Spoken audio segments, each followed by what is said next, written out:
విదేశాల్లో స్థిరపడాలి లేదా విదేశాల్లో ఉపాధి కోసం వెళ్ళే వాళ్ళకి రకరకాల సమస్యలు వస్తూనే ఉంటాయి. దీనికి పరిష్కారంగానే ఆంధ్రప్రదేశ్ ప్రభుత్వం APNRT Andhra Pradesh non resident Telugu society అని చెప్పని ఒక వ్యవస్థను ఏర్పాటు చేసింది. గల్ఫ్లో కొన్ని దశాబ్దాలుగా సేవలు అందిస్తున్నటువంటి చందక రామదాస్ గారు మనతో ఉన్నారు. Welcome to India.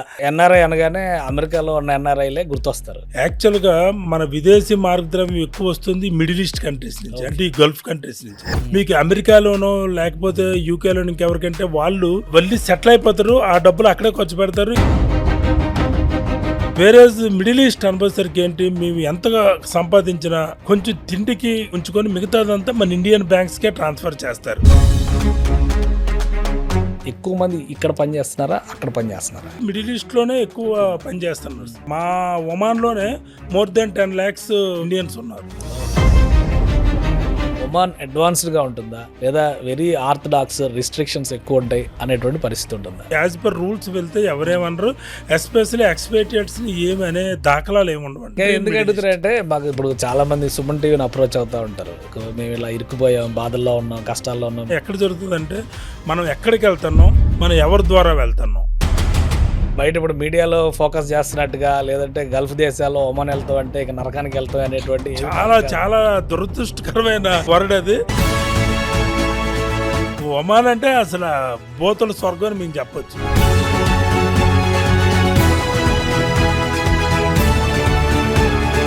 Me Oman currency ఏంటి, ఎంత ఇస్తే మాకు ఎంత ఇస్తారు మీరు? ఈ రోజు 248 రూపాయలు, 250 రూపాయలు కూడా టచ్ అయింది. 250 రూపాయలు ఇవ్వాలి మీరు, ఇవ్వాలి. ఒక ఒమాన్ రియల్ రావాలంటే చాలా కాస్ట్లీ అయితే, చాలా జాగ్రత్త చూసుకోవాలి. పొట్టకూటి కోసం మన వాళ్ళు దేశ విదేశాలకు వెళ్ళడం పరిపాటే. అది ఒక దశలో. ఇప్పుడు కొన్ని దేశాలను ఏలే స్థాయికి వెళ్ళిపోతున్నారు మన వాళ్ళు. కానీ ఇప్పటికీ కూడా విదేశాల్లో స్థిరపడాలి లేదా విదేశాల్లో ఉపాధి కోసం వెళ్ళే వాళ్ళకి రకరకాల సమస్యలు వస్తూనే ఉంటాయి. వారిని ఆదుకునే వాళ్ళు ఎవరు? దీనికి పరిష్కారంగానే ఆంధ్రప్రదేశ్ ప్రభుత్వం APNRT Andhra Pradesh non resident Telugu society అని చెప్పని ఒక వ్యవస్థను ఏర్పాటు చేసింది. దీనికి కొంతమంది సమన్వయకర్తలను కూడా అపాయింట్ చేసింది. తెలుగు వాళ్ళు ఎక్కడున్నా కానీ వాళ్ళ సహకారంతో ఎలాంటి సమస్య వచ్చినా బయటపడేలాగా తీర్చిదిద్దడమే ఈ వ్యవస్థ లక్ష్యం. ఇప్పుడు అలాంటి వ్యవస్థలో కొంతమంది సమన్వయకర్తల్ని అపాయింట్ చేసింది ఆంధ్రప్రదేశ్ ప్రభుత్వం. దీంతోపాటు గల్ఫ్లో వివిధ రకాలుగా కొన్ని దశాబ్దాలుగా సేవలు అందిస్తున్నటువంటి చందక రామదాస్ గారు మనతో ఉన్నారు. నమస్తే రామదాస్ గారు. నమస్తే కేశవ్ గారు. Welcome to India. ఈ మధ్య కాలంలో కూటమి ప్రభుత్వం వచ్చిన తర్వాత బాధలో ఉన్నవాళ్ళు, అక్కడికి వెళ్ళి ఇరుక్కుపోయాం అనుకునే వాళ్ళు, మోసపోయాం అనుకునే వాళ్ళు, ఇలాంటి చాలా విషయాలు వస్తూ ఉన్నాయి. సో ఏపీఎన్ఆర్టీ రోల్ ఏంటి, మీకు అప్పగించిన బాధ్యతలు ఏంటి? ఏపీఎన్ఆర్టీ బేసికల్గా 2016లో మన చంద్రబాబు నాయుడు గారు యాక్చువల్గా స్టార్ట్ చేశారు. చంద్రబాబు నాయుడు గారు విజనరీ లీడర్ అనే దానికి ఇది ఒక తార్కాణం. ఎందుకంటే మన తెలుగు వాళ్ళు ప్రపంచం అంతా వ్యాప్తి చెందారు. ఎక్కడున్న తెలుగు వారే కాకుండా ఎన్ఆర్ఐలు యాజ్ ఏ ఎన్ఆర్ఐ వాళ్ళ కరెన్సీ మన కంట్రీకి వస్తే అది విదేశీ మార్గద్రవ్యం మనకి ఎంతో ఉపయోగం అనే దూరదృష్టితో ఆయన తెలుగువారు ఎక్కడున్నా హ్యాపీగా ఉండాలి, వాళ్ళకి ఏమైనా ప్రాబ్లమ్స్ అయితే మనమే సాల్వ్ చేయాలనే సదుద్దేశంతో చంద్రబాబు నాయుడు గారు 2016లో అది చేశారు. దాని తర్వాత అది అలా కంటిన్యూ అవుతుంది. ఈవెన్ జగన్మోహన్ రెడ్డి గారి గవర్నమెంట్లో కూడా అది నడిచింది. అంత వైబ్రెంట్గా లేదు, లైమ్ లైట్లో లేక వైబ్రెంట్గా లేదు. మరలా ఇప్పుడు వచ్చాక మరలా కూటమి గవర్నమెంట్తో మరలా ప్రపంచవ్యాప్తంగా ప్రతి కంట్రీకి ఒక 500 మెంబర్స్ పైగా నామినేట్ చేసి దీని అంతటికీ ఒక స్ట్రీమ్ లైన్ చేసి ఎన్ఆర్ఐ మినిస్టర్ గారు కొండపల్లి శ్రీనివాస్ గారు, అలాగే లోకేష్ గారు, వీళ్ళందరూ ఇన్వాల్వ్ అయ్యి చాలా చక్కగా దీన్ని. మామూలుగా మన వాళ్ళకి ఏంటంటే ఎన్ఆర్ఐ అనగానే అమెరికాలో ఉన్న ఎన్ఆర్ఐలే గుర్తొస్తారు. తర్వాత దుబాయ్ కానీ, గల్ఫ్ కానీ, యూరోప్ కానీ ఇవన్నీ తర్వాతే వస్తాయి. మిగతా ప్రాంతాల్లో ఎన్ఆర్ఐల పరిస్థితి ఎలా ఉంది? ముఖ్యంగా మీరున్న దుబాయ్ కాదు, మీరున్నటువంటి ఒమాన్లో పరిస్థితి ఏంటి? యాక్చువల్గా అదే బ్యాలక్ సార్. ఎన్ఆర్ఐ అంటే ఒక ఆస్ట్రేలియానో లేకపోతే అమెరికానో యూకే అనుకోవడం చాలా పొరపాటు. యాక్చువల్గా మన విదేశీ మార్గద్రవ్యం ఎక్కువ వస్తుంది మిడిల్ ఈస్ట్ కంట్రీస్ నుంచి, అంటే ఈ గల్ఫ్ కంట్రీస్ నుంచి. ఈ గల్ఫ్ కంట్రీస్ నుంచి వస్తున్న మార్గద్రవ్యం మీకు అంతా ఎంత కాదు. మీకు అమెరికాలోనో లేకపోతే యూకేలో ఇంకెవరికంటే వాళ్ళు వెళ్ళి సెటిల్ అయిపోతారు, ఆ డబ్బులు అక్కడే ఖర్చు పెడతారు. ఇంకా మీకు అన్నీ తెలుసు, వాళ్ళు అక్కడ ఫ్లాట్ కొనడం, లోన్లు పెట్టడం, ఇవన్నీ క్రెడిట్ కార్డులు, ఇవన్నీ ఆ తమాషా వేరు. వేరే మిడిల్ ఈస్ట్ అనుభవసరికి ఏంటి, మేము ఎంతగా సంపాదించినా ఒక 50,000, 1,00,000, కొందరు ఇంకా 2 లక్షలు, 3 లక్షలు, 4 లక్షలు కొంచెం తిండికి కొంచెం ఉంచుకొని మిగతాదంతా మన ఇండియన్ బ్యాంక్స్కే ట్రాన్స్ఫర్ చేస్తారు. ఎందుకు రీజన్ ఏంటి? రీజన్ అంటే మాకు ఇంకా అక్కడ ఆస్తులు కొనుక్కొని అక్కడ ఉందామనే ఆలోచన, సెటిల్ అవ్వడానికి అక్కడ ప్రొవిజన్ లేదు. ఇప్పుడిప్పుడు కొత్తగా ప్రొవిజన్స్ పెడుతున్నారు కానీ ఎవరు అనుకోరు. మిడిల్ ఈస్ట్లో ఉన్న వాళ్ళు ఏంటంటే ఎలాగా బ్యాక్ టు పెవిలియన్ మన ఆంధ్ర వచ్చేయాలనే ఉద్దేశంతో మొత్తం డబ్బులన్నీ సేవ్ చేసి ఇండియా పంపిస్తారు. ఇప్పుడు చెప్పండి, మేము గొప్ప వాళ్ళు గొప్ప. మీరు గూగుల్లోకి వెళ్ళి సెర్చ్ చేస్తే మా నుంచి వచ్చిన నికర ఆదాయం ఎంత, అమెరికాలో యూకే నుంచి వాళ్ళ నుంచి వచ్చిన నికర ఆదాయం ఎంత చూడండి. మా డబ్బులు చాలా ఎక్కువ, వాళ్ళకన్నా చాలా రెట్లు ఎక్కువ. ఈ మిడిల్ ఈస్ట్ నుంచి వస్తున్న ఈ బ్లూ కాలర్ వర్కర్స్ అయితేనే, వైట్ కాలర్ వర్కర్స్ అయితేనే, ఈవెన్ డొమెస్టిక్ సర్వెంట్స్ అయితేనే మేము పంపించిన డబ్బు చాలా ఎక్కువ ఈ బ్యాంకులో. అదే ఇప్పుడు మీరు చెప్పిన ఆ పాయింట్ ఉంది చూడండి, blue collar and white collar. ఇదే ఈక్వేషన్లో అమెరికా వెళ్ళాలంటే మోర్ క్వాలిఫైడ్ లేదా పెద్ద ఉద్యోగాలు చేసే కెపాసిటీ ఉన్నవాళ్ళు లేదా పెద్ద చదువులు చదువుకోవడానికి వెళ్ళి అక్కడ సెటిల్ అయినటువంటి వాళ్ళు ఈ కేటగిరీ కనిపిస్తారు కాబట్టి ఎక్కువ హైఫై ప్రొఫెషనలిజం కనిపిస్తుంది అక్కడ. ఇక్కడికి వచ్చేసరికి మెయిడ్స్ కానీ, సర్వెంట్స్ కానీ, బ్లూ కాలర్ జాబ్స్ కానీ, ఆ తర్వాత వైట్ కాలర్ జాబ్స్ కానీ. సో ఈ కేటగిరీస్లో చూసినప్పుడు పర్సంటేజ్ వైజ్గా ఎక్కువ మంది ఇక్కడ పనిచేస్తున్నారా, అక్కడ పనిచేస్తున్నారా? ఎక్కువ మంది అయితే మిడిల్ ఈస్ట్లోనే ఎక్కువ పనిచేస్తున్నారు. ఎందుకంటే ఈవెన్ మా ఒమాన్లోనే మోర్ దెన్ 10 lakhs ఇండియన్స్ ఉన్నారు. మోర్ దెన్ 10 lakhs ఇండియన్స్ ఉన్నారు. అందులో తెలుగు వాళ్ళే సుమారు 2.5 లక్షల మంది ఉన్నారు. ఎస్పెషల్లీ మా ఒమాన్లో ఇండియన్స్ చాలా ప్రీడామినేటెడ్. ఎందుకంటే వేరే కంట్రీస్ కన్నా ఇండియన్స్ చాలా ఎక్కువగా ఉన్న కంట్రీ ఏదైనా మిడిల్ ఈస్ట్లో ఉంది అంటే అది ఒమానే. ఒమాన్లో మీకు కొన్ని ప్రాంతాలకు వెళ్తే మనం హైదరాబాద్లో ఉన్నామా లేకపోతే బొంబాయిలో ఉన్నామా అన్న ఫీలింగ్ వస్తుంది కానీ మనం ఎక్కడ ఉన్నామని ఫీలింగ్ రాదు. ఎందుకంటే చాలామంది ఇండియన్స్ ఉన్నారు. ఇండియన్స్కి ఎక్కువ వెయిటేజ్ ఇచ్చింది, ఇండియన్స్కి ఎక్కువ వాల్యూ ఇచ్చింది కూడా ఒమాన్ అని చెప్పొచ్చు. అన్ని కంపెనీల్లో సుమారు కొన్ని కంపెనీలు అయితే 80% ఉన్న కంపెనీలు కూడా మన ఉన్నాయి అంటే అది ఒక సుల్తానేట్ ఆఫ్ ఒమాన్, మస్కట్లోనే. అంటే అసలు ఇప్పుడు అక్కడ రూల్ ఆఫ్ లా జనం మామూలుగా మనం ఆలోచించేది అంటే అమెరికా అనగానే ఫ్రీడమ్, అక్కడ ఉండేటువంటి వ్యవస్థలు, మోస్ట్ అడ్వాన్స్డ్ సిస్టమ్ ఇట్లాంటివి ఆలోచిస్తాం. At the same time middle ఈస్ట్లో ఉన్న దేశాల్లో ఆ దేశాలతోనే పోల్చి చూసినప్పుడు ఒమాన్ అడ్వాన్స్డ్గా ఉంటుందా లేదా వెరీ ఆర్థడాక్స్ రిస్ట్రిక్షన్స్ ఎక్కువ ఉంటాయి అనేటువంటి పరిస్థితి ఉంటుందా? ఒమాన్ మోడరేట్గా ఉంటుంది సార్. అంటే మరీ ఆర్థడాక్స్ అని చెప్పలేము, అలాగని ఫ్రీగా ఉందని చెప్పలేము. అంటే మీరు అన్లెస్ మీరేమి ఇబ్బంది పెట్టకున్నా, మీ పని మీరు చేసుకుంటే, మీరు ఏ పని చేసుకున్నా మీ జోలికి ఎవరు రారు సార్. అక్కడ పోలీసు వ్యవస్థ చాలా స్ట్రాంగ్. మీకు మిగతా మిడిల్ ఈస్ట్ కంట్రీస్లో మీకు పోలీస్ వ్యాన్లు కనిపించవు కానీ మా ఒమాన్ వచ్చేసరికి మీకు ఒక 10 నిమిషాల్లో మీరు ఎక్కడైనా నిల్చుంటే మీకు 1-2 పోలీస్ వెహికల్స్ వెళ్తుంటాయి. అంటే వాళ్ళు పోలీసులు వెళ్ళారని మీరు ఏం గాబరా పడిపోయి ఇది అవ్వక్కర్లేదు. వాళ్ళు ఏంటంటే ఎవరైనా రూల్కి వ్యతిరేకంగా పోయిన వాళ్ళు ఇబ్బంది పెట్టినా ఏమైనా ఈ రూల్స్కి తిలోదకాలు ఇచ్చిన వాళ్ళు పెట్టి వాళ్ళ కస్టడీలో తీసుకుంటారు. కానీ యాజ్ పర్ రూల్స్ వెళ్తే ఎవరేమనరు. ఎస్పెషల్లీ ఎక్స్పేట్రియేట్స్ని ఏమి అనే దాఖలాలు ఏమి ఉండవండి. మీరు చూపిస్తున్నట్టు మిడిల్ ఈస్ట్లో అంతా ఏదో ఇబ్బంది పెట్టేస్తారు, షేకులు వస్తారట, ఇళ్లలో ఇచ్చేస్తారట, అదంతా ఒక కోణం అండి. అదంతా ఎవరో ఒకరు చిన్న జరిగితే భూతద్దంలో చూపెట్టి ఆ నగరంలోనున్న మేడలు ఆకాశాన్ని అంటున్నాయన్న అతిశయోక్తి తప్పించి అదేమి ఉండదు. ఒమాన్ మాత్రం peaceful country. Oman is the best country. ఎందుకు అడుగుతారంటే మాకు ఇప్పుడు చాలా మంది సుమన్ టీవీని అప్రోచ్ అవుతూ ఉంటారు. మేము ఇలా ఇరుక్కుపోయాం, బాధల్లో ఉన్నాం, కష్టాల్లో ఉన్నాం, మీకు కూడా చాలా సర్వీసెస్ చేస్తూ ఉంటారు మీరు కూడా. ఆ క్రమంలో చూసినప్పుడు మస్కట్, ఒమాన్ ఈ పేరు ఎక్కువ వినిపిస్తుంది అనమాట. ఒమాన్ దేశము, మస్కట్ రాజధాని. సో ఇక్కడ ఇరుక్కుపోయాము, మాకు చెప్పిన మాట ఒకటి, చేసింది ఒకటి, అగ్రిమెంట్ ఇచ్చింది ఒకటి, లేదంటే మోసం చేశారు, లేదంటే పాస్పోర్ట్ తీసేసుకొని మమ్మల్ని ఇక్కడ బంధించేశారు. ఇట్లాంటి కేసులు ఎక్కువ మాకు వినిపిస్తూ ఉంటాయి. ఏంటి అలాంటి పరిస్థితి ఉంటుంది? అంటే అలాంటి పరిస్థితి ఏజెంట్స్ సరైన ఏజెంట్ కాని పక్షంలో మీకు మరొక వేలో కూడా మస్కట్ వచ్చేస్తున్నారు. దుబాయ్ని తీసుకెళ్తున్నారు. దుబాయ్ నుంచి రోడ్డు మార్గం గుండా మస్కట్ వచ్చేస్తున్నారు. ఈ ఇబ్బందులు కూడా ఈ ఒమాన్లో ఉన్నాయి. యాక్చువల్గా దుబాయ్కి మాకు ఓన్లీ 400 kilometers తేడా. 400 kilometers వెళ్తే మేము దుబాయ్ వెళ్ళిపోవచ్చు. అలాగే అక్కడ రోడ్డు మార్గం అఫ్కోర్స్ వేరే కంట్రీ అంటే మనకి కంచెలు వేసేసి సరిహద్దులన్నీ దాటడానికి చాలా రిస్ట్రిక్షన్స్. ఇక్కడ కూడా అదే రిస్ట్రిక్షన్స్ ఉంటాయి. కానీ అక్కడ లోకల్ దొంగతనం కాదు, డొమెస్టిక్ సర్వెంట్స్ ఏం చేస్తారంటే ఇక్కడ వేరో వీసా చేస్తారు, తీసుకొచ్చి టూరిస్ట్ వీసాలు తీసుకొచ్చి ఇక్కడ అప్పగించి. అంటే కొంచెం ఒక ప్రాపర్ మీకు ఏమైనా ఎక్కడ జరుగుతుందంటే మనం ఎక్కడికి వెళ్తున్నాం, మనం ఎవరి ద్వారా వెళ్తున్నాం, ఈ రెండు మనం చాలా క్లియర్ కట్లో మనం ఉండాలి.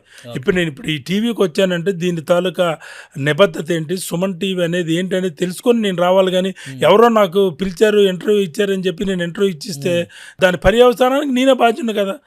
కాబట్టి ఎట్లా ఉంటుందంటే మీరు ఏ కంట్రీకి వెళ్తున్నారు, ఆ కంట్రీ తాలూకు స్థితిగతులు ఏంటి, ఎవరైనా అక్కడ మన తెలుగు వాళ్ళు ఉన్నారా, ఇలాగ ఏపీఎన్ఆర్టీ మన గవర్నమెంట్ స్వచ్ఛంద సంస్థ ఉంది, ఇలాంటి సంస్థను కానీ లేదా తెలుగు వాళ్ళు ఎవరైనా పెద్దవాళ్ళని అప్రోచ్ అయ్యి ఆ నెంబర్లు ఏవో తీసుకొని ఇచ్చేయడం కానీ ఇదంతా చేసిన నాడు ఏంటంటే మనం ప్రాపర్గా వెళ్ళొచ్చు. ఇవన్నీ చేయకుండా పాపం ఏంటి, అమ్మో నేను వెళ్తానంటే పక్కింటి వాళ్ళు అమ్మో నీ వెళ్ళిపోయి బంగారం తెచ్చేస్తుంది ఏడుస్తుంది అని చెప్పేసి సీక్రెట్గా పాపం ఎవరికి చేయకుండా చిన్న బ్యాగ్ పట్టుకొని వచ్చి ఆ ఏజెంట్ని నమ్మి ఏజెంట్కి ₹1,00,000 ఇచ్చేసి ఈ రకంగా వస్తున్న వాళ్ళందరూ అక్కడ ఏదో చెప్పేసి అక్కడ ఒక శాలరీ చెప్పి ఇంకో శాలరీ ఇవ్వడం, ఈ రకమైన ఇబ్బందులు తప్పించి ఒరిజినల్గా ఎవరు ఇబ్బంది పెట్టే డాక్యుమెంటేషన్తో వచ్చిన వాళ్ళకి ఎవరికి ఏ ఇబ్బంది ఉండదు. అక్కడ ప్రజలు కూడా చాలా మంచి వాళ్ళు. మెయిన్ ప్రాబ్లం ఏంటంటే Oman is the best Arabics in Arabic world. Especially Indians అంటే చాలా ప్రేమిస్తారు వాళ్ళు, అది మన లక్ అనమాట. ఇండియన్స్ ఎక్కువ అభిమానించేది హిస్టారికల్ గా ఉన్న రిలేషన్స్ ఇండియన్స్ అంటే ఇది వరకు పాత్ కింగ్ ఉండేవారు, ఆయన ఇండియా వచ్చి ఇండియాలో చదువుకున్నారు అప్పుడు పూణేలో. అందువల్ల ఆయన ఉన్నప్పటి నుంచి కూడా ఇండియన్స్ అంటే ఒక ఇది ఉంది. అలాగే ఇక్కడ గుజరాతీస్ ఎప్పుడో కిమ్జీ రామదాస్ అని ఒక ఆయన ఉండేవారు, గుజరాతీస్ వాళ్ళు వెళ్ళిపోయి అప్పుడెప్పుడో వస్తు మార్పిడి విధానం దగ్గర నుంచి కూడా ఒమాన్తో వాళ్ళు వ్యాపార లావాదేవీలు ఉన్నాయన్నమాట. అందువల్ల ఇండియన్స్ అంటే ఒక ప్రత్యేకమైన అభిమానం వాళ్ళకి. మిగతా బయట ఇప్పుడు మీడియాలో ఫోకస్ చేస్తున్నట్టుగా లేదంటే గల్ఫ్ దేశాల్లో ఒమాన్ వెళ్తాం అంటే ఇక నరకానికి వెళ్తాం అనేటువంటి చాలా చాలా దురదృష్టకరమైన వర్డ్ అది. ఒమాన్ అంటే అసలు బోతుల స్వర్గం అని మేము చెప్పొచ్చు. ఈవెన్ మీరు నన్ను ఎగ్జాంపుల్ తీసుకొని నాకు ఒక ₹20 ఉంటే ఒమాన్లో హాయిగా నేను పాకెట్లో ₹20 పెట్టుకుని కారు వేసుకొని తిరిగేస్తాను. ఇక్కడ నేను 10,000 నా జోబులో ఉన్నా అమ్మో రేపు పొద్దున్న హైదరాబాద్లో నాకు నా జోబులో ఉంటాయో లేవో అన్న డౌట్. అంటే అంత ఎక్స్పెండిచర్ ఎక్కువైపోయింది, అంత ఇదిగా ఉందన్నమాట. కాస్ట్ ఆఫ్ లివింగ్ పెరిగిపోయింది, అన్సర్టనిటీ ఎక్కువ ఉంది. కానీ మీకు ఒమాన్లో ఆ పరిస్థితి కాదు. చాలా పీస్ఫుల్ కంట్రీ, మీకు ఫ్రెండ్లీ కంట్రీ. మీ ఒమాన్ కరెన్సీ ఏంటి, ఎంత ఇస్తే మాకు ఎంత ఇస్తారు మీరు? అది ఒమానీ రియాల్ అంటారు. మాది ఒమానీ రియాల్ అంటే ఈరోజు ₹248, ₹250 కూడా టచ్ అయింది. ₹250 ఇవ్వాలి మీరు, ఇవ్వాలి ఒక ఒమాన్ రియాల్ రావాలంటే. అంత కాస్ట్లీ. అమెరికన్ డాలర్ కంటే ₹150 ఎక్కువ. ఒమాన్ రియాల్ చాలా స్ట్రాంగ్. కేడి కువైట్ దీనారు ఒమాన్ రియాల్ ఇంచుమించు ₹1-2 అటు ఇటు అవుతుంది, కానీ మాది చాలా స్ట్రాంగ్ ఇది అనమాట. చాలా కాస్ట్లీ అయితే చాలా జాగ్రత్తగా చూసుకోవాలి ఒమాన్ నుంచి వచ్చిన వాళ్ళు ఎవరైనా కానీ. అవునండి. సో ఇప్పుడు ఒక విషయం చెప్పండి, ఏపీఎన్ఆర్టీ ద్వారా మీకు బాధ్యతలు వచ్చిన నేపథ్యంలో ఇలాంటి ఇష్యూస్ చాలా మీడియా ముందరకు వస్తున్నాయి. గతంలో లోకేష్ గారు, పవన్ కళ్యాణ్ గారు వీళ్ళకి విజ్ఞప్తులు, వీడియోలు ఇవన్నీ వస్తున్నాయి. సో ఎలా ఈ ఇష్యూని ట్యాకిల్ చేస్తారు? ఒకవేళ వీళ్ళ అజ్ఞానంతో కానీ తెలియనితనంతో కానీ మోసపోయి కనుక గల్ఫ్ దేశాలకు వస్తే ఆదుకోవడానికి ఏంటి మీరు ఇచ్చే ఆప్షన్? తప్పకుండా అండి, ఇది చాలా మంచి క్వశ్చన్. ఇప్పుడు ఇటీవల మా వేమూరి రవి గారు ఆయన, అలాగే మా రావి రాధాకృష్ణ గారిని సౌదీలో ఉన్నారు, టీడీపీ ప్రెసిడెంట్ ప్లస్ ఈ మొత్తం ఏపీఎన్ఆర్టీ ఆయనే చూస్తున్నారు. అలాగే మీ గల్ఫ్లో నేను కూడా మేజర్ రోల్ ఉంది కాబట్టి మా నెంబర్స్ అన్నీ మీ దగ్గర ఉన్నాయి. ఎవరైనా మిమ్మల్ని కాంటాక్ట్ చేస్తే మా నెంబర్ ఇవ్వండి, మేము అక్కడ కాంటాక్ట్ అయ్యి. ఇప్పుడు నాతో పాటు ఒమాన్లో ఒక టీం ఉంది. టీంలో ఒక 7 కోఆర్డినేటర్స్ ఉన్నారు. 7 అందరూ యాక్టివ్గా ఉన్నారు. ఇది వరకు నుంచి ఎప్పటి నుంచి యాక్టివ్గా ఉన్న నాగరాజ్ అని ఒక కార్యకర్త ఉన్నాడు. ఆ అబ్బాయి కూడా ఇప్పటికీ చాలా పంపిస్తున్నాడు. ఏవైనా ప్రాబ్లం ఉంటే మమ్మల్ని ఇమ్మీడియట్గా అప్రోచ్ అవుతున్నాడు, మేము అతన్ని అప్రోచ్ అయ్యి. ఈ మధ్య ఒక అమ్మాయిని, మన రాయలసీమ అమ్మాయిని పవన్ కళ్యాణ్ గారు చెప్పగా మేము అప్పటికప్పుడు ఒక నైట్లో మేము 30,000 నేనే ప్రొక్యూర్ చేసి ఇమ్మీడియట్గా అమ్మాయికి ఇచ్చి నాగరాజు పాపం వాళ్ళందరినీ వెళ్ళి ఆ ఏజెంట్లు అల్లి పట్టి మొత్తం అంతా మన ఏపీఎన్ఆర్టీ ఏపీఎన్ఆర్టీ ద్వారా ప్రాపర్గా అమ్మాయిని ఇమ్మీడియట్గా ఇక్కడ పంపించి పవన్ కళ్యాణ్ గారి ఆఫీస్ కూడా పంపడం జరిగింది. అంటే సో మీరు ఉన్నారని భరోసా ఇస్తారు? డెఫినెట్గా ఒమాన్లో భరోసా ఇస్తారు. అంటే దానికి ముందు మీరు చెప్పాల్సింది ఏంటంటే వాళ్ళు ప్రాపర్ డాక్యుమెంట్స్తోని ప్రాపర్ ఏజెంట్స్తో రావాలి. ఇప్పుడు మనకి నాని ఫాల్కి వాళ్ళని ఒక ఫేమస్ జూరిస్ట్ చెప్పినట్టు ఇండియాలో విపరీతమైన జనాలు ఉన్నారు, సేవ చేయడానికి విపరీతమైన రాజకీయ పార్టీలు కావాలి, విపరీతమైన పొలిటీషియన్స్ కావాలి. అలాగే మనకేంటంటే ఇక్కడ ప్రాబ్లమ్స్ అనేకం, విపరీతం. వందల కొలది లేడీస్ డొమెస్టిక్ సర్వెంట్స్ వస్తున్నారు, ఎవరో ఒకరు ప్రాబ్లమ్స్ ఉంటాయి. ఈ 100 మందికి ఓన్లీ మా టీం 5గురే చేయాలంటే చాలా కష్టం. దీన్ని మేము మా దృష్టికి వచ్చిన మేము డెఫినెట్గా చేస్తాం. చేయడానికే మనకి ఏపీఎన్ఆర్టీ ఉంది, చేయడానికే ఇది కాబట్టి మేము చేస్తాం. కానీ వచ్చే ముందు మీరు తగు జాగ్రత్తలు తీసుకొని మనం ఎలా పడితే అలా వచ్చేసి మీరే మాకు శరణ్యం అంటే మేము ఎంతమందికి అని చేయడం, ఎంతమందికి అని ఇప్పుడు డబ్బులు ఇప్పుడు మేము ఆమె అడిగింది కాబట్టి వాళ్ళకి అస్తమానం మేము డబ్బులు పోగేయడం. మాకేమైనా గవర్నమెంట్ బ్యాంకులో రిజర్వ్ ఫండ్ ఏ ఉండదు కదా, మనం అంతా మళ్ళీ మేము అందరినీ ఎక్వైర్ చేయడం, విరాళాలు డొనేట్ చేయడం, లేకపోతే ప్రతిదాన్ని విరాళం ఇంకే వెళ్ళలేము, అప్పటికప్పుడు మా డబ్బులు ఖర్చు పెట్టాలా, ఇవన్నీ చాలా ప్రాబ్లమ్స్ ఉంటాయి. కాబట్టి వచ్చిన ప్రతి వాళ్ళు ప్రాపర్గా మీరు ఏపీఎన్ఆర్టీ పోర్టల్కి వెళ్ళి మా నెంబర్స్ అయినా ఉంటాయి, ఎవరితోనైనా మాట్లాడండి. మాట్లాడి నాకు ఈ ఏజెంట్ పంపించింది సార్, నేను రావచ్చా, నాకు జీతం ఎంత అంటుంది, నాకు ఎక్కడ పని, దయచేసి అవకాశం ఉంటుంది. డెఫినెట్గా మీరు అలాగా మీరు వచ్చే ముందు మాకు వీసా అది పంపిస్తే మేము అక్కడ చెక్ చేసి డెఫినెట్గా చెప్తాం. మేము ఉన్నదే కదా, అందరికీ చెప్పలేకపోవచ్చు, అట్లీస్ట్ మ్యాక్సిమం చెప్పడానికి ట్రై చేస్తాం. అంతేగాని అక్కడికి వచ్చేసి ఇబ్బందులు పడిపోయి అక్కడ భాష రాక వాళ్ళు ఏదో అరబిక్ మాట్లాడతారంటే మీరేదో వాళ్ళు కొట్టినట్టు మీరు ఫీల్ అయిపోయి వచ్చిన 1 వీకే నేను మళ్ళీ తిరిగి వెళ్ళిపోతానంటే ఎట్లా అవుతాయి? వాళ్ళు నీ మీద ఎంతో స్పెండ్ చేసి నిన్ను వీసా ఫార్మాలిటీస్కి చాలా డబ్బులు అవుతాయి. ఇవన్నీ చేసి నిన్ను తీసుకొచ్చాక నువ్వు వెంటనే వెళ్ళిపోతానంటే ఏం చేస్తారు? వాళ్ళ ప్రాబ్లమ్స్ వాళ్ళకుంటే చాలా అది చాలా పెద్ద ప్రాబ్లం. నువ్వు వచ్చి 1 వీక్ అవ్వు, 4 రోజులు అవ్వు, నేను ఇండియా వెళ్ళిపోతానంటే నిన్ను నచ్చలేదు, గాలి నచ్చలేదు, ఫుడ్ నచ్చలేదు అంటే ఏమి లేదు. ఇప్పుడు మేము ఒకప్పుడు నేను 98లో వెళ్ళాను సార్, ఆ రోజు పరిస్థితి నేను అలాగే అనుకున్నాను. అలాగే నేను 4 రోజుల్లో రిటర్న్. మీరు అసలు ఎలా వెళ్ళారు? మీ స్టోరీ ఏంటి చెప్పండి. నేను యాక్చువల్గా ఇంజనీరింగ్ విజయవాడ సిద్ధార్థలో చదువుకున్నాను. అయిపోయాక నేను నేటివ్ విజయవాడ, మాది నేటివ్ భీమసింగి, విజయనగరం డిస్ట్రిక్ట్ భీమసింగి, విజయనగరం జిల్లా, కోరుకొండ సైన్స్ స్కూల్ పక్కన భీమసింగ్ అని ఆ ఊరు నేటివ్. అక్కడ నుంచి విజయవాడ వచ్చి చదువుకున్నారు? విజయవాడ అంటే డిప్లొమా శ్రీకాకుళంలో చదివాను, డిప్లొమా తర్వాత ఇంజనీరింగ్ విజయవాడ సిద్ధార్థ సీట్ వచ్చింది. విజయవాడలో చదివి అయిపోయాక 1 ఇయర్ నేను కేఏ పాల్ మిషనరీలో 1 ఇయర్ నేను వర్క్ చేసినప్పుడు. ఇప్పుడు భోగాపురం ఎయిర్పోర్ట్ సిద్ధార్థ కాలేజీలో చదువుకున్నప్పుడు రామ్ గోపాల్ వర్మ ఏం కలవలేదా? రామ్ గోపాల్ వర్మ కాంపౌండ్ లో నేను చదివాను, ఆయన క్లాస్ రూమ్ లో నేను చదివాను. ఆయన సివిలే కాబట్టి చాలా సూపర్ సీనియర్, చాలా 4 ఏళ్ళు ఎంతో సీనియర్. సేమ్ అక్కడే అది చదివి చేసాం. తర్వాత అక్కడి నుంచి నేను పాల్ గారు మిషనరీలో వాళ్ళ బ్రదర్ డేవిడ్ రాజు ఉండేవాడు, ఆయన దగ్గర మేము 1 ఇయర్ మేము హైదరాబాద్ భోగాపురంలో విజయనగరం జిల్లాలో ఉంది. ఆయనది నేటివ్ విజయనగరం కదా, పాల్ గారు నేటివ్ విజయనగరం. ఆ గమ్ సిటీలోనే ఆ గమ్ సిటీ కన్స్ట్రక్షన్ చేసింది మేమే. Gospel to the unreached millions, గమ్ అంటే వాళ్ళ సంస్థ పేరు.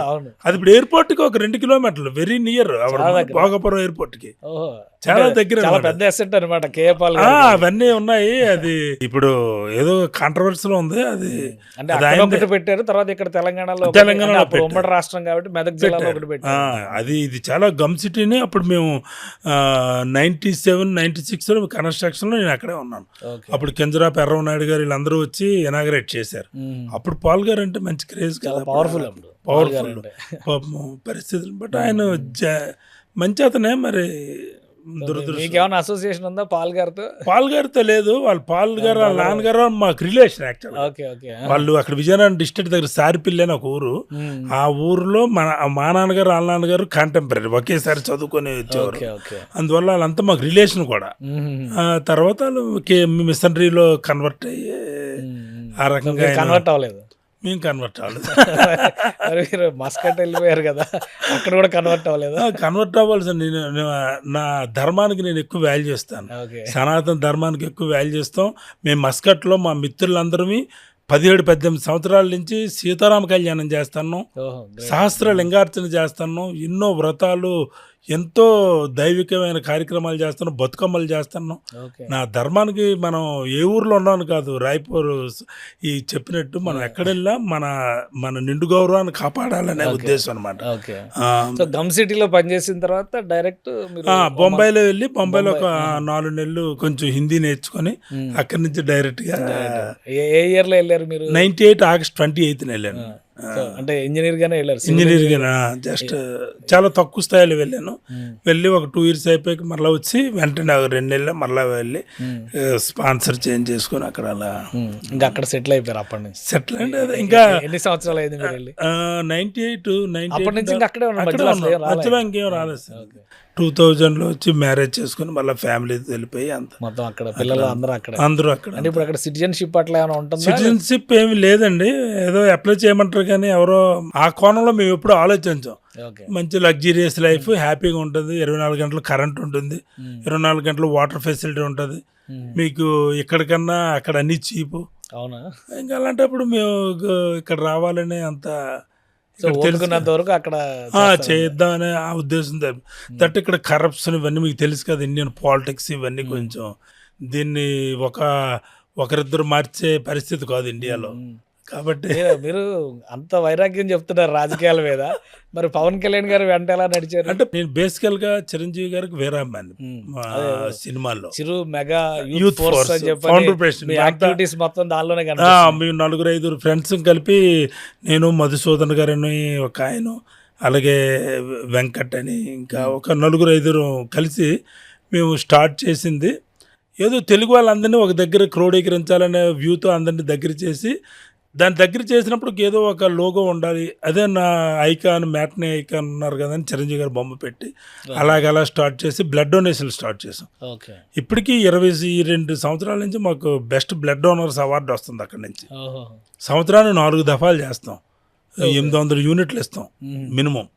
ప్రతి ఇయర్ మాకు బై డిఫాల్ట్ మా CMYF నా పేరు అక్కడ ఉంటుంది అనమాట అవార్డు లిస్ట్లో. అది చిరంజీవి గారి పేరు మీద ప్రపంచంలో ఎక్కడ జరుగుతుందో లేదో నాకు తెలియదు, కానీ ఒమాన్లో నేను ఉన్నంత వరకు, మా అసోసియేషన్ ఉన్నంత వరకు జరుగుతుంది. అది ఒకటే ఆయనకు ఒక అభిమానిగా నేను ఇస్తున్న రిటర్న్ గిఫ్ట్ ఆయనకి. మేము ఇస్తున్నది ఇది. అంటే 22 సంవత్సరాల నుంచి ఈ యాక్టివిటీస్ అన్ని అది కంపల్సరీ జరుగుతుంది. అది జరుగుతూ ఇలాంటివి ఏమైనా తెలుగు వాళ్ళకి ఏమైనా ప్రాబ్లమ్స్ వచ్చినా, అలాగే కల్చరల్ ఈవెంట్స్ ఎంతో మందిని తీసుకెళ్ళి అక్కడ మన ఆర్కెస్ట్రాలు, డ్యాన్స్ ప్రోగ్రాంలు ఇవన్నీ పెట్టడమే కాకుండా సాంస్కృతిక కార్యక్రమాలన్నిటికీ చేస్తాం.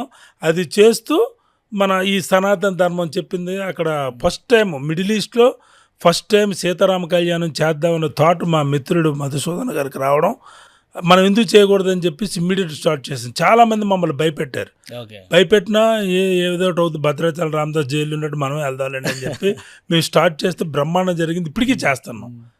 రామనవమి రోజు కంపల్సరీ సీతారామ కళ్యాణం మస్కట్లో చేస్తాం. ఓకే. సో ఇక్కడేమో హిందూ ముస్లిం అని కొట్లాట్లు, పంచాయతీలు, ఈ ద్వేషభావాలు ఇవి అనిపిస్తూ ఉన్నాయి. మరి అక్కడ అది కంప్లీట్ అరబిక్ వరల్డ్, అది వాళ్ళ ప్రపంచంలోకి వెళ్ళి మీరు రాముడి కళ్యాణం చేస్తున్నారంటే యాక్సెప్టెన్స్ ఎలా వచ్చింది? చాలా మంచి క్వశ్చన్ వేశారండి. చాలా దురదృష్టం ఏంటంటే ఎక్కడున్న ముస్లిం సోదరులు ఎందుకు అలాగ ఆలోచిస్తారో తెలియదు. అందరూ కాదు, కొందరు. కానీ అక్కడున్న ముస్లింలు మమ్మల్ని ప్రేమించినట్టు ఎవరిని ప్రేమించరు. వాళ్ళకి అసలు మైండ్లోనే రాదు, వీళ్ళు హిందువుల క్రిస్టియన్ల మైండ్లోనే రాదు. వాళ్ళు చాలా ఎలాబరేట్గా ఉంటారు, చాలా హ్యాపీగా ఉంటారు. ఓకే, వాళ్ళ నమాజులు వాళ్ళు చేస్తారు, వాళ్ళు ఇచ్చేస్తారు. కానీ ఇండియన్స్ని అంత యాక్సెప్టెన్స్ లేకపోతే అక్కడ టెంపుల్ కూడా ఉన్నాయి.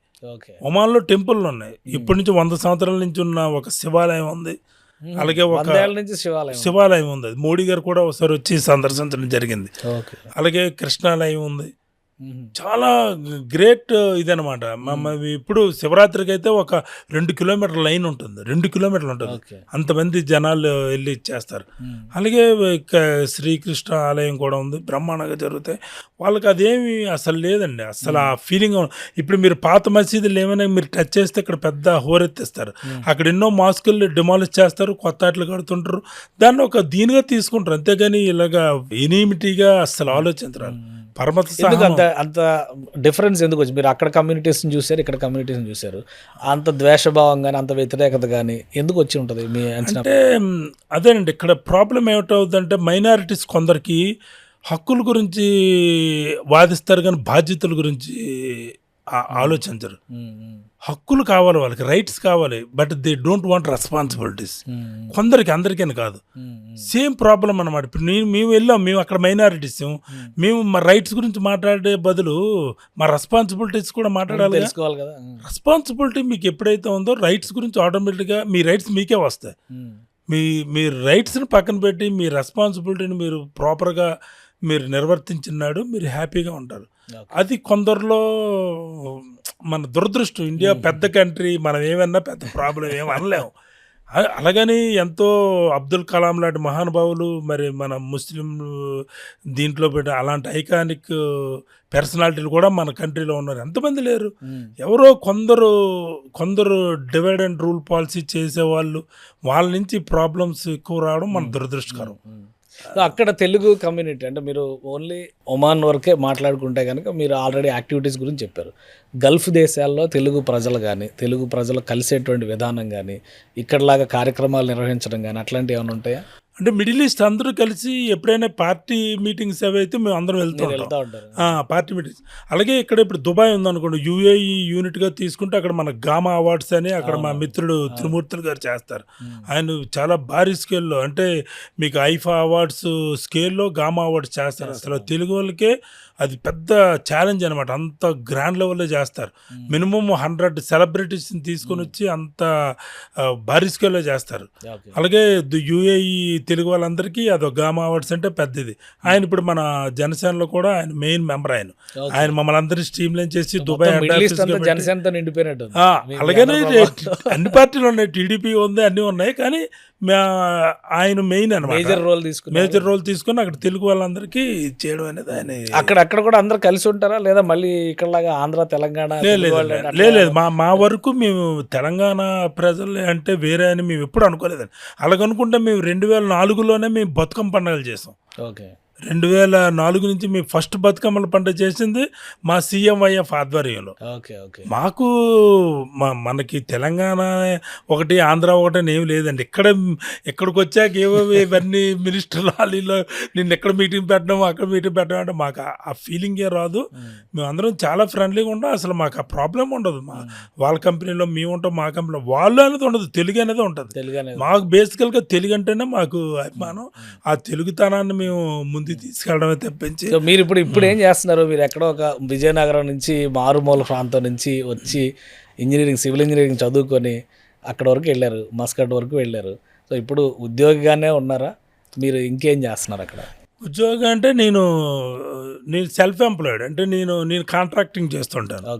నేను ఒక sponsor business, building construction, hospitals, schools ఇలాంటివన్నీ మేము ఓన్గా కాంట్రాక్ట్ని తీసుకొని మేమే కన్స్ట్రక్షన్ చేస్తాం. అంటే ఇక్కడికంటే ఫ్లెక్సిబుల్గా ఉంటాయి అక్కడ పాలసీలు. ఎందుకంటే వ్యాపారం చేయాలంటే అది అనేది చాలా. అంటే ఇక్కడ నాకు తెలియదు, అక్కడ ఏవో పర్సెంటేజ్లు ఇవ్వాలి అది ఇది అంటుంటారు.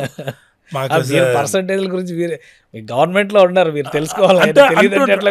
ఇంజనీర్లు కూడా ఇవ్వాలి. అంటే ఇప్పుడు చల్లకొచ్చి ముందు తేయడం వేస్ట్. అది ఏ గవర్నమెంట్ వచ్చినా మన వ్యవస్థ లోపాలు మనం ఏం చేయగలం. వ్యవస్థలో కొన్ని లోపాలు ఉంటాయి. ఆ లోపాలని ఓవర్ నైట్నో చంద్రబాబు నాయుడు గారో లేకపోతే పవన్ కళ్యాణ్ గారు మోడీ గారు వచ్చి ఏం చేయలేరు. అది ఎవరికాలు ఆలోచించి జాగ్రత్త పడాలి, కానీ అది ఎవరో చేయలేరు కదా. ఆ రకమైన ఇక్కడ ఇంజనీర్స్ అవి ఇబ్బంది పెడతారు, వాళ్ళకి ఇవ్వాలని.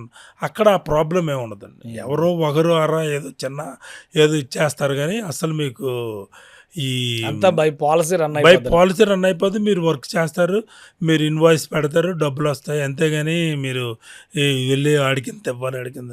అక్కడక్కడ ఈ మధ్య ఒకటే అరవింటే మనోళ్ళు వెళ్ళి పాడు చేస్తారు, అంతేగాని ఒరిజినల్గా ఎవరో కరప్టెడ్ అనే దానికి చాలా దూరంగా ఉంటారు. రైట్. రామదాస్ గారు, మీరు ఒకవేళ గల్ఫ్ దేశాలకు రావాలనుకునే వాళ్ళకి మీరు ఇచ్చేటువంటి సలహా ఏంటి? ఏ విధంగా వస్తే, ఆల్రెడీ మీరు చెప్పారు పాస్పోర్ట్ కానీ ఇవి కానీ వీసాలు కానీ ముందు మేజర్గా సరైన ఏజెంట్లు పట్టుకోవడం అని చెప్పారు. బట్ వచ్చిన తర్వాత అక్కడ వచ్చేటువంటి సమస్యల్ని అడ్రస్ చేయాలంటే ఎలా అప్రోచ్ అవ్వాలి? ఏం లేదు సార్, మీకు ఎంబసీ వాళ్ళ హాట్లైన్ నెంబర్స్ కూడా ఉన్నాయి. మీకు ఇదివరకు ప్రపంచం కాదు, ఇప్పుడంతా కంప్యూటర్ యుగం కాబట్టి ఇంట్లో కూర్చొని గూగుల్ చేస్తే మీకు అన్ని నెంబర్లు వచ్చేస్తాయి. మీరు ఏ ప్రాబ్లం వచ్చినా ఎంబసీకి డైరెక్ట్గా మీరు వెల్ఫేర్ డివిజన్ ఒకటి ఉంటుంది. ఇదివరకు అంబాసిడర్ మన తెలుగు అతను ఉండేవారు, గుడవర్తి శ్రీనివాస్ గారని, చాలా బ్రహ్మాండంగా సర్వీస్ చేశారు. ఆయన 1.5 years సర్వీస్ చేసి మరలా బ్యాక్ టు పెవిలియన్ ఫారిన్ అఫైర్స్కి ఢిల్లీ వెళ్ళిపోయారు. ఓకే. ఆయన వచ్చాక చాలా రూల్స్ని బాగా ఓపెన్ చేసి అన్నిటికీ నెంబర్లు ఇచ్చారు. మీరు ఏ ప్రాబ్లం ఉన్నా ఒక నెంబర్కి డయల్ చేస్తే వాళ్ళే మీకు టైం ఇచ్చి మీకు ఇమ్మీడియట్గా రమ్మంటారు. అది కాకుండా ఇప్పుడు ఏపీఎన్ఆర్టీ నెంబర్స్ కూడా మీకు ఉంటాయి. ఏదైనా మీకు ఏ ప్రాబ్లం వచ్చినా మీరు ఏదో సీక్రెట్గా అప్రోచ్ అవ్వడం కాకుండా మీ ప్రాబ్లమ్ని బయట పెట్టండి. బయట పెట్టి పక్కన వాళ్ళతో డిస్కస్ చేయండి. ఎవరో ఒకరు హెల్ప్ చేస్తారు. అంతేగాని అమ్మో నేను వచ్చాను నేను చెప్పిస్తే పక్కోడికి నా ఉద్యోగం వాడు తీసుకుంటాడేమో, లేకపోతే నా ప్రాబ్లం వాడు ఇది అవుతాడేమో, నవ్వుతాడేమో, ఇదేం అక్కర్లేదు. ప్రతి వాళ్ళు ఒకప్పుడు సహాయం చేసుకుంటే అసలు ప్రతివాడు ఒకప్పుడు జూనియరే. ఆ జూనియర్ వెళ్ళి సీనియర్ అయితే కదా ఇప్పుడు నాలాగా మైక్ ముందు వచ్చి మాట్లాడతారు. కాబట్టి మీరు భయపడకుండా ఏ ప్రాబ్లం వచ్చినా మీరు గూగుల్ ద్వారా నెంబర్లు ఉంటాయి, నెంబర్ల ద్వారా లేదా మీ సుమన్ టీవీలో కూడా మీరు ఉంటారు. మా నెంబర్లన్నీ మీ దగ్గర ఉన్నాయి. డెఫినెట్గా మా నెంబర్లు ఇవ్వండి. మా చేతనైన హెల్పింగ్ ఏదో ముఖస్థుతిగా ఏదో టీవీల ముందు చెప్పేసే ఇది కాదు. మా బిహైండ్ ద సీన్ మీరు చూసుకుంటే మా సర్వీస్ అంతా మీ నెంబర్ ఆఫ్ ఎంతమంది చేసామో మా దగ్గర ఒక రికార్డు అంటూ ఉండదు. కాబట్టి మేము పెద్ద పట్టించుకోలేదు. ఎంతోమందికి నా 25 ఏళ్ల ప్రస్థానంలో ఎంతోమందికి నేను మా CMIF గ్రూపు మా మిత్ర బృందం ఎంతోమందికి ఎన్నో సర్వీసులు చేసాం. చేయడానికే ఉన్నాం. సో మీరు ఇప్పుడు అంత సర్వీస్ చేసిన వాళ్ళు ఒక అఫీషియల్ వర్షన్లోకి వచ్చారు ఏపీఎన్ఆర్టీ. అంతే, ఇంకా ఎక్కువ చేయాల్సి వస్తుంది. ఇంకా ఎక్కువ రెస్పాన్సిబిలిటీ పెరిగిందని నేను ఫీల్ అవుతున్నాను. డెఫినెట్గా చేయడానికి మేము ఎప్పుడు ముందుంటాం. కేశవ్ గారు పవన్ కళ్యాణ్ గారిని తీసుకెళ్తారా మస్కట్కి? ఈ మిడిల్ ఈస్ట్ పర్యటనకి ఏమైనా తీసుకెళ్తారు? ఆయన వస్తే దుబాయ్ వస్తారు. ఎప్పుడైనా దుబాయ్ వస్తే మేము అందరం 6 కంట్రీల వాళ్ళు వెళ్ళి డెఫినెట్గా ఆయనకి అంటే చాలా రోజుల నుంచి ఆ విషయం ఒకటి పెండింగ్లో ఉందంటారు. ఆయన ఫారిన్ టూర్స్ వేస్తారు. అమెరికా, ఆస్ట్రేలియా, గల్ఫ్ కంట్రీస్లో ఉన్నటువంటి అభిమానులు, కార్యకర్తలు వీళ్ళందరితో కూడా భేటీ అవుతారని చెప్పి ఒక చర్చ నడుస్తుంది. ఆయన యూరోప్ కూడా వెళ్తారు. కరెక్టే. అదంతా నాగబాబు గారు కూడా చెప్పారు. నాగబాబు గారు 2-3 సార్లు వచ్చారు మాకు. ఆయన మరి పవన్ కళ్యాణ్ గారు అంటే మీకు తెలుసు కదా, పాపం ఆయనే సినిమా తీయాలి. ఆ సినిమాలో వచ్చిన డబ్బులు మళ్ళీ ఆయనే ఖర్చు చేయాలి. మిగతా నాయకుల్లాగా ఏదో అక్కడ ఒక 10 ఎకరాలు రాసుకుందామనో లేకపోతే 10 ఫ్యాక్టరీలు తన పేరు రాసుకుందామనే నాయకులు కాదు ఆయన. ఆయన ఒక ఈ తరంలో వచ్చిన ఒక విభిన్నమైన లక్షణాలున్న గ్రేట్ ఫిలాసఫర్ ఆయన. అలాంటి నాయకుడు అండర్లో ఆయన లీడర్షిప్లో మేము పనిచేయడం చాలా బ్లెస్డ్గా ఫీల్ అవుతున్నాను. ఎందుకంటే నేను నా చిన్నప్పటి నుంచి ఎన్టీఆర్ 83లో పాలిటిక్స్లోకి వచ్చినప్పటి నుంచి కూడా నేను చాలా దగ్గరుండి పాలిటిక్స్ని వాచ్ చేశాను. నేను పాలిటిక్స్ అని నాకు చాలా ఇంట్రెస్ట్ కూడా. కానీ ఇప్పటికీ ఎప్పుడు చెప్తాను, నాకు నచ్చిన 2-3 లీడర్స్లో పవన్ కళ్యాణ్ గారు అంటే నాకు చాలా అభిమానం. అలాంటి నాయకుడు మనం ఎంకరేజ్ చేయాలి. అలాంటి వాళ్ళు ఉంటే డెఫినెట్గా సొసైటీ అంటే జనరల్గా పొలిటీషియన్స్ ఏం చేస్తారంటే లోన్ ఒకటి ఉంటుంది, బయట ఒకటి చెప్తారు. ఇదన్నీ కాకుండా తను ఏమనుకున్నాడు అదే చెప్తాడు, అదే చేస్తున్నవాడు ఎవడైనా ఉన్నాడు అంటే అదే ద గ్రేట్ పవన్ కళ్యాణ్ గారు అని నేనైతే గట్టిగా నమ్ముతాను. ఎట్టి ధర్మము, ఎట్టి సంకల్పము, ఎట్టి సంకల్పము అట్టి చర్య, ఎట్టి చర్యో అట్టి ఫలము, ఎట్టి ఫలము అట్టి గమ్యమని ఎప్పుడో సత్యబాబు గారు చెప్పిన కోట్ నాకు బాగా గుర్తుంది. అంటే ఏ మనిషి అయినా, ఏ లీడర్ అయినా, ఏ వ్యవస్థను స్థాపించిన వాడైనా ఒక మంచి సంకల్పంతో స్టార్ట్ అయితే ఆ చర్య కూడా మంచి చర్యలో ఉంటాయి. దాని ఫలితం కూడా అదే ఫలితాలు వస్తాయి. అంటే ఫలవంతమైన ఫలితాలు వస్తాయి. ఆ ఫలితాలు బాగున్నప్పుడు మన గమ్యం బ్రహ్మాండంగా ఉంటుంది. దాన్ని నమ్మిన వాళ్ళం కాబట్టి కళ్యాణ్ గారు వెనకాతలు మేము నడుస్తున్నాం. డెఫినెట్గా మీకు ఇప్పుడు ఏమనిపిస్తుంది? ఏపీ రాజకీయాలు చూస్తుంటే చాలా మంది డిస్కస్ చేస్తున్నారు కదా, రాజధాని దగ్గర నుంచి ప్రతిదీ చర్చనీయాంశం అయిపోతుంది కదా. ఏమనిపిస్తుంది అసలు ఏపీ రాజకీయ? పవన్ కళ్యాణ్ గారిని పక్కన పెట్టి ఓన్లీ ఓవరాల్గా ఏపీ రాజకీయాల గురించి ఏమంటారు? మీ కామెంట్ ఏంటి? ఓవరాల్గా అంటే ఇప్పుడు జగన్ గారు ఏదో చేసి వెళ్ళిపోయారు. ఆయన 1-2 ఐటెంలు సచివాలయాలు అవి నేను పర్సనల్గా ఫీల్ అయ్యేది ఏంటంటే సచివాలయాలు అవి ఆయన 1-2 మంచి డెసిషన్లు తీసుకొని బాగానే చేశారు. తర్వాత ఏమైందో తెలీదు. గ్రామ సచివాలయాల వరకు ఆయన బాగా సక్సీడ్ లీడర్ అని నేను చెప్తాను. తర్వాత ఏమైందో తెలీదు. ఆ టీం అంతా అసలు వాళ్ళ మంత్రులా లేకపోతే వాళ్ళు ఏంటో భగవంతుడికే తెలియాలి. ఆ పేరు నాని, అంబటి రాంబాబు, కొడాలి నాని, ఒకరా ఇద్దరా ఏం మాట్లాడతారో తెలీదు, ఎందుకు వస్తారో మైకుల ముందు తెలీదు. ఈ రకంగా మొత్తం ఆ రోజా గారు ఏమన్నాయండి, వీళ్ళంతా ఏంటంటే ఒక డెకరం పోయింది సార్. పాలిటిక్స్లో ఉండే వాళ్ళకి ఒక డెకరం మెయింటైన్ చేయాలి. పార్టీలు ఏవైతే అవనాయండి ఈరోజు ఉంటుంది రేపు పోతుంది సార్. ఇప్పుడు మన మనుషులమే పోతున్నాం. పార్టీలు 5 ఏళ్ళు అయితే మీకు మీ మక్కు మొత్తితే వేరే వాడు కోటేస్తారు. అవును. ఇది కామన్ సెన్స్ ఇది. అవును. అంత మాత్రాన్ని 5 ఏళ్ళు నీ దగ్గర కార్ స్టీరింగ్ ఉందనుకొని చెప్పేసి సుమన్ టీవీ మీద వెళ్ళి బుల్డోజర్ వెళ్ళిపోదాం అనుకుంటే కుదరదు. కుదరదు కదా. అది ఈరోజు నువ్వు అంటూ రేపు దొరికేస్తావు కదా. ఆ రకంగా విపరీతమైన అహంకారంతో ఏదేదో చేద్దాం అనుకొని వెళ్ళిపోయారు. ఇప్పటికే ఆ ట్రెండ్ అదే ఒక ట్రెండ్ కొనసాగుతుంది. మీరు గల్ఫ్ దేశాల్లో మీరు అందరూ మీట్ అయినప్పుడు ఈ డెవలప్మెంట్ వీటి గురించి అంటే మీ సర్వీసెస్ ఇవన్నీ పక్కన పెడితే మన రాష్ట్రంలో ఏమవుతుంది, మన రాజధానికి ఏమవుతుంది, మన నాయకులు ఏం చేస్తారు, వీటి గురించి చర్చిస్తారా? చర్చిస్తాను. ఇప్పుడు అన్నీ ఆల్రెడీ బ్రహ్మాండంగా అవుతుంది కదండి మొత్తం. ఇప్పుడు భోగాపురం ఉంది, ఎంత ఫాస్ట్గా అయిపోయింది మీరు చూసారు, భోగాపురం ఎయిర్పోర్ట్. అలాగే ఇప్పుడు మన అమరావతి కూడా ర్యాపిడ్ డెవలప్మెంట్ ఉంది. ఈ డెవలప్మెంట్ ఎక్కడ ఆగలేదు. ఎక్కడ ఈవెన్ మన లోకేష్ గారు కూడా చాలా గట్టిగా కష్టపడి విద్యా విధానాన్ని అంతా స్ట్రీమ్ లైన్ చేస్తున్నారు. అలాగే మా లీడర్ పవన్ కళ్యాణ్ గారు 26వ స్థానం నుంచి నెంబర్ 1 స్థానాన్ని తీసుకొచ్చారు గ్రామీణ అభివృద్ధిని. అది అసలు మహాత్మా గాంధీ గారు చెప్పినట్టు ఒక దేశం తాలూకు అభివృద్ధి గ్రామాల్లోనే ఉంటుంది అన్నందుకు ఆ గ్రామాన్ని డెవలప్మెంట్ చేసి చూపించిన నాయకుడు పవన్ కళ్యాణ్ గారు. అందరూ చేస్తున్నారు కదా, మనకు టైం ఇవ్వాలి కదా. ఇప్పుడు 2 years ఇచ్చాం, డెఫినెట్గా వాళ్ళు చేస్తున్నారు. వాళ్ళు ఇప్పటికొచ్చి మీకు ఏమైనా మేజర్గా ఏదో కరప్షన్ అయిపోయింది అది ఇది అని గొగ్గోలు పెట్టడానికి ఏమీ లేదు. అలాగే బీజేపీ మోడీ గారి దయ వల్ల ఆయన కూడా బాగా ఆంధ్రాకి హెల్ప్ చేస్తున్నారు. డెఫినెట్గా ఒక మంచి ఒక సౌహృదభావమైన వాతావరణంలో రూల్ చేస్తున్నారు. చేయనియండి. ఇంత మాత్రాన మళ్ళీ అదేం చెప్పి ఇదేం చెప్పి వీళ్ళు ఖాళీగా ఉన్నారు, వీళ్ళకి ఏం పని లేదు. మరలా బయటకు వచ్చి ఏదో ఒక డెడ్ బాడీని తీసుకొచ్చి అదేం చెప్పి ఇదేం చెప్పి ఇవన్నీ అంత అవసరం లేదు. అది నా ఉద్దేశం. సో మీకు విదేశాల్లో ఉన్నటువంటి వాళ్ళందరూ కూడా ఈ విషయాలు, ఈ అంశాలు, రాజకీయ అంశాలు ఇవన్నీ డిస్కస్ చేస్తూనే ఉంటారు కదా. సహజంగా అక్కడ కూడా ఈ పార్టీల వాతావరణం, పార్టీల భేదభావం ఇవన్నీ ఉంటాయా, లేదంటే మీకు కులాలు లేవు, మతాలు లేవు, ప్రాంతాలు లేవు, అక్కడ పార్టీలు ఉంటాయా? పార్టీలు ఉంటాయి సరదాగా. అంటే హాట్ డిస్కషన్స్ బ్రేక్ చేస్తాయని చెప్పి మేము అంత హాట్ డిస్కషన్స్కి వెళ్ళాం. సపోజ్ మన ఇద్దరం వెరీ క్లోజ్ ఫ్రెండ్స్. మీరు జగన్ అభిమానులు అయినప్పుడు, నేను పవన్ కళ్యాణ్ గారి అభిమాని అయినప్పుడు మనం ఫ్రెండ్లీగా అంతవరకు ఉంటాం. కానీ బియాండ్ లైన్ మనం వెళ్ళి అనవసరంగా హెడేక్ చేసుకోవడం అవే ఉండవు. జనరల్గా ఇప్పుడు ఎవరి అభిప్రాయాలు మళ్ళీ కలిసి పనిచేస్తాం. దట్ ఇప్పుడు అందరూ అలయన్స్ గవర్నమెంట్ కాబట్టి TDP, Janasena, BJP almost all Modi గారిని అందరూ లైక్ చేస్తారు. మోడీ గారితో కలిసి మన పవన్ బాబు గారు వెళ్తున్నారు కాబట్టి అందరూ ఆటోమేటిక్గా అందరూ ప్రాబ్లం ఉండదు. ఇక్కడ కూడా వీళ్ళతో ప్రాబ్లం ఉండదు, మిగతా వాళ్ళతోనే ప్రాబ్లం. మిగతా వాళ్ళతో అంటే జగన్ ఫేవరెట్స్ చాలా తక్కువ కనిపిస్తారు. వాళ్ళు ఏమైనా కొంచెం ఉన్నాయి కానీ సర్దుకొని వెళ్ళిపోతారు వాళ్ళు అంతా. ఆ స్పిరిట్ ఇక్కడ ఉన్న వాళ్ళు కూడా అర్థం అలా ఉంటే రాజకీయ పార్టీలు అంటే కర్రలో కత్తులు ఏముంది సార్, ఈ రోజు ఉంటే రేపు 5 ఏళ్లే కదా మీకు. ఎండ్ ఆఫ్ ద డే మళ్ళీ రూలింగ్ మారిపోద్ది. మళ్ళీ జరగచ్చు, ఏదైనా జరగవచ్చు. మన దానికి అనవసరంగా దట్టు ఒక మంత్రులు లెవెల్లో ఉన్నవాళ్ళు మీడియా మీటింగ్ పెట్టి వాళ్ళ శాఖల గురించి చెప్పకున్నా ఈ సినిమాల గురించి వాటి గురించి నువ్విది అవన్నీ చెప్పడం అనేది ఈ వైసీపీ నుంచే స్టార్ట్ అయింది ఇదంతా. దట్టు జగన్ గారు ఎందుకనో మరి మిస్ అయింది ఏంటంటే ఎవరిని వారించలేదు ఆయన. ఒక లీడర్ అనేవాడు ఏం చేయాలంటే నీ ఫాలోవర్స్ని వారించాలి.